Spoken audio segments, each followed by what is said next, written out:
Good morning. So I have two questions that I would like to ask. The first one is kind of similar to what the gentleman just asked.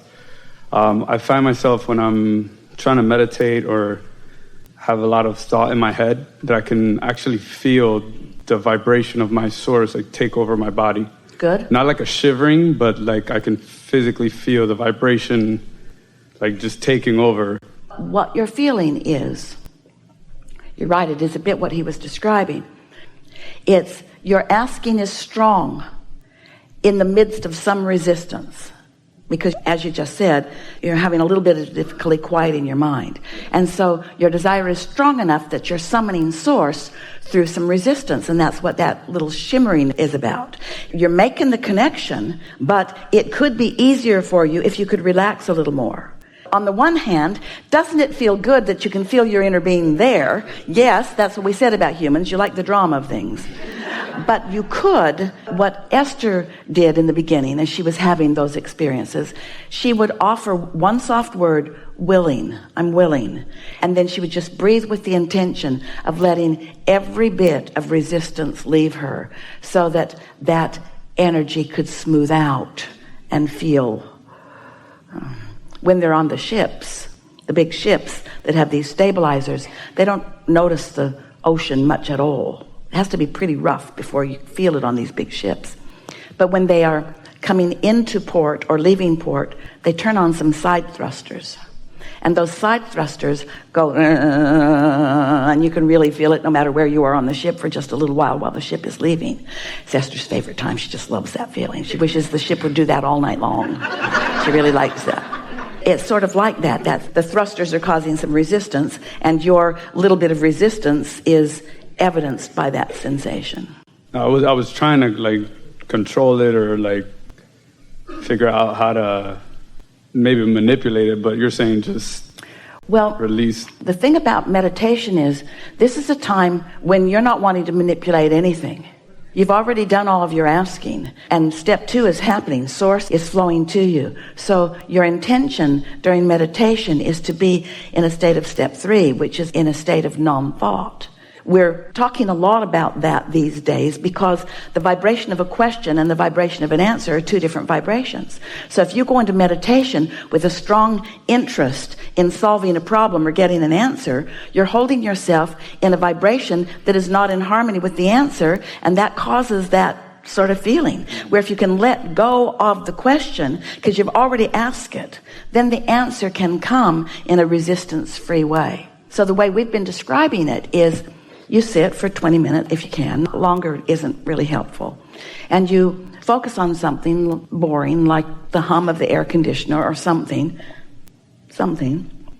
It only takes 68 seconds of doing that before you are in a state of non-resistance. It might take a minute or 2 or 3 or 4 or 10 to get there, but once you get into that place of a quieted mind, it happens fast. So your mind is quieted because you're focusing on something boring, and you are focusing on something boring. You're not allowing your mind to wander into the questions and problems of your life. You are focusing on something boring. You don't think, I've heard better. You don't judge it or question it. You just quiet your mind. So as you do, your vibration is allowed by you to rise. So now that's when you're starting to feel that little buffering because you're letting more of that vibration in. And as you continue to focus so that the resistance stops, now you're just in that place. It's a bit like, have you seen the movies where the man is in the spaceship and he's breaking through the atmosphere, and right before he breaks through, it looks very intense for him, and then once he breaks out into the gravity-free atmosphere, it's like, well, that's sort of what it's like. You can feel this resistance-free. And once you're there, now, things that are in your vortex that you've been asking for will begin to occur to you because you are allowing it. It isn't that someone is promoting these thoughts. They've always been being promoted, and they've always been being projected. They've always been being revealed to you. But now you, in your absence, in your utter, complete absence of resistance, are realizing them. And so they're being translated by you at an unconscious level, just like what's happening here with Esther, into ideas and thoughts about whatever is the most resistance-free subject that you are allowing. Often it's not even on the subject of the things you think are important, but it is on the subject of things that you have easy allowance about. Does that make sense to you? The way Esther describes it as she's doing her segment intending before she sits to meditate, she writes, I adore the feeling of detachment. She doesn't write the same thing every time, but things like this. I really like that feeling of letting go. I adore the feeling of well-being that sort of surrounds me. And then she writes, and once that happens, I really like watching the movie, if there is one. And what she means by that is she knows that she's just readying herself for reception. And it might be there and it might not, but she doesn't have a dog in the fight. She's not saying, I'm going to meditate and I'm going to get into a place and I'm going to receive a book today. Or I'm going to get in a place and I'm going to solve the problems of the world. She's not doing that because that projection of what she wants to fix will block her from the energy that is necessary in order to allow it to be fixed. Can you feel the difference? Yeah. So quiet your mind, allow your vibration to rise, and then just enjoy what happens so that it's blissful and pleasant. This is the orientation that we're wanting to assist all of you with. Humans, we love you so much, but you've trained yourself through flawed premises and through some coercion and control of other humans around you too. You've trained yourself to believe that it's effort and striving and hard work that makes things happen. And we're not saying that someone who tries to do something won't get more done than someone who's not trying at all. We like Esther's word "ordinary" about it. And what we are saying is that the true power is in this non-physical energy, and it's already underway for you. So you want to now be in that step 3 state where you're allowing yourself the receiving of it. And so once you meditate on purpose and you find that feeling of detachment, which will come so easily for you, and then pleasant thoughts are flowing across your mind so that there's no question that you are in the state of allowing, although don't think too much about it because you don't want to get your thoughts involved in it. Then, as you feel an impulse or feel an inclination as you're coming out of meditation to do something, and you follow through with it, and something clear happens about it, then you know you were there. So it's not just listening to someone who seems like they're excited about what they're talking about. It's not just another opinion. You've shown yourself that you have tapped into this energy that creates worlds, and that you're being guided from that framework in the direction of things that matter to you. We want to find a way to explain to you that what you're asking for has already been accomplished. Now you're just putting yourself in a place where you can receive the impulse to move in the direction of it. But sometimes humans feel like you've got to do something definitive and you've got to get the credit for it, and it's not like that. You've asked and it's been given, and now you've got a choice of letting it in or not letting it in. But the harder you try, the less likely you are to let it in. And the easier you are about it, the more likely you are to let it in, which seems counterintuitive to the way you've been trained in your humandom, with the emphasis on dumb. Part 2, which is feeds off of part 1, is I have a hard time. Stop for just a moment. We do want to hear your question completely. But think about segment intending. And think about Esther sitting and reaching for feeling words. She would never sit and say, I'm having a hard time. Because that's practicing a vibration of resistance. And you can't get to where you're going from there.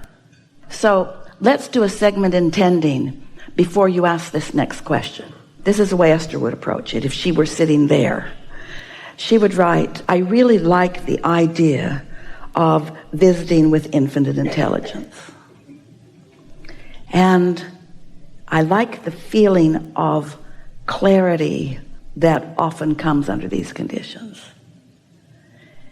I'm happy about what I've already come to know. I'm pleased that I get this law of attraction thing. I feel happy that I know how this works, and I'm eager about understanding it more fully. Didn't that feel good? Didn't those words feel good as you wrote them? Doesn't it feel good just to acknowledge this moment? Didn't this moment just improve by focusing it in that way? So now you're in that place where your question will be the perfect question for you to understand what you're reaching for. So now you're there. What? The ability to not overanalyze and have like 10 movies playing in my head at once.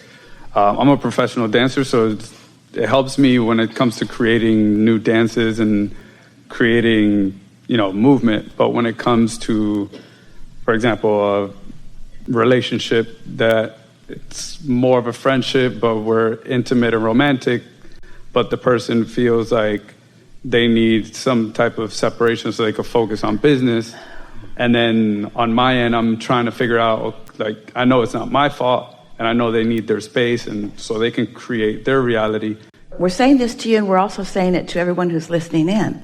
The segment intending that we didn't get out far enough ahead of all the things that you're worrying about relative to all of that. You introduced a whole bunch of difficult things that you're wanting to solve, several things. So let's back up and get out ahead of it again. In this segment, this is you writing. I like knowing that I understand the difference between step 1 and step 3. You do, don't you? Yes. I like knowing that step 1 is the question and step 3 is the answer. And that step 2 is what Abraham's going to do right now. And I like knowing that I'm going to be in a step 3 moment here. I like knowing that now Abraham knows what it is I want to talk about, and I'm in a state of expecting to understand. I like the feeling of anticipation that I'm going to understand what comes next, sort of getting out ahead of it. We're trying to accomplish 2 things here. Wanting to answer your question, we're wanting to demonstrate what state of being he has to be in for our answer to make any sense.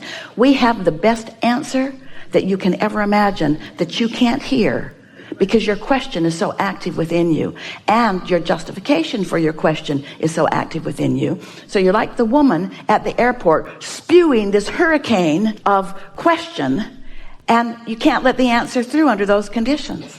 So you got to find some way of knowing that you've spewed it, and knowing that you've asked it, and knowing that the relationship, especially the one that's on your mind, has put so many things that you're asking for in the vortex, and that your inner being and law of attraction has gathered up the cooperative components, and that the path will be easy for you to hear.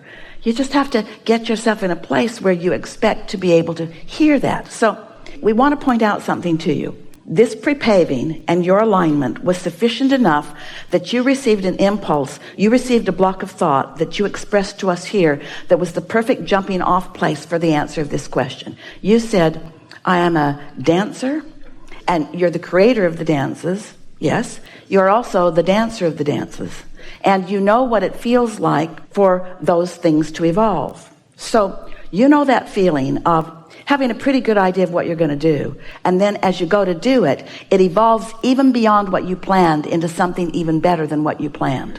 Because in the moment, there are other cooperative components that come in. Your partners, the other partners. Under those conditions, you sometimes hear something in the music that you didn't hear before. You know what it's like. You know, in that very example that you gave, the difference between planning to do something, which is creating the dance, and actually dancing the dance, and you know the difference. You know that sometimes you're in a much more receptive mode when you get under the influence of the music, and more comes through you than you planned. Those dances always turn out way better than you planned. Way better. And don't you also acknowledge, as you're writing this segment, going to the next and the next, don't you love that feeling of it happening in the moment? Don't you love being conscious and aware of when that magical thing happens, where the new idea came and you executed it in that moment? Don't you love that leading edge creation that you are on? And isn't it helpful to know that the same way that it happens in dance, it happens in relationships, it happens in business? That's the process. So as you identify and isolate and calibrate that emotional differences in the way you feel when you are clinically defining the dance and when you are emotionally dancing the dance.